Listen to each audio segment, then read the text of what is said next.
it was a personal connection to some degree, in that I'm good friends with the architect, Nicholas Stevens, who's one of the main architects on the project. And so I was aware of it coming along. He was very excited about it as it was developing and the funding was being brought out. And I saw the design. And so, yeah, I felt like an involvement in the whole idea. And it just seemed like quite a groundbreaking thing to do for the homeless of Auckland. As good as anywhere, I think there would be very few places in the world that would have such a ambitious building project, welcoming space for people. Yeah, I mean, it's a fantastic building. I mean, I'm a great admirer of Nicholas's work anyway. Stevens Lawson as an architectural firm anyway, they've done some beautiful things.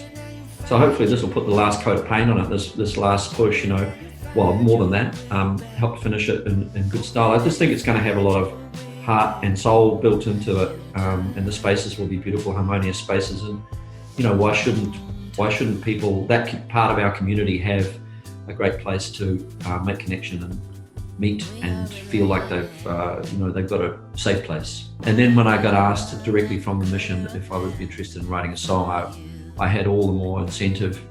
But I've always loved the mission anyway. They're there as the kind of pickup for people who are really struggling and have no homes, and they're there every day and doing the job, and they're feeding them. And so there's absolutely no question that they're probably one of the most important organisations in the city. You know, I've known people who've been through some really hard times. And I think the way that I related to it in the end, in terms of being able to write a song, I wanted to make it personal, but a little bit universal, like songs should be, was to remember and think about people that I'd known years ago that I hadn't seen for years, and that maybe had some difficult pathways to follow, and that the kind of strange unfinished business of not having said goodbye to people or not having been there for them when they were starting to enter some difficult periods in their life. And you know, I live in a pretty fortunate situation, and I move in circles that are not in a daily contact with homeless people. So it's good to be able to find a pathway in your head to relate to some degree.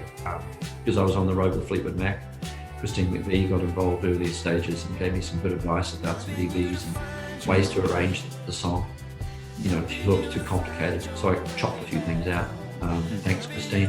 And then Stevie responded well to it when I asked if she wanted to sing with it, and she really felt it, and the addition of her voice is really tremendous. So Georgia Knott and the Broods is doing some beautiful singing in the background. Elroy's, my son, is playing a really good drum track. Mike Campbell played some great guitar. So it was a real collaborative process. Had it been a rush, it probably wouldn't have worked out like that. As it turns out, I think all those people with huge talent and a lot of soul added a lot to it.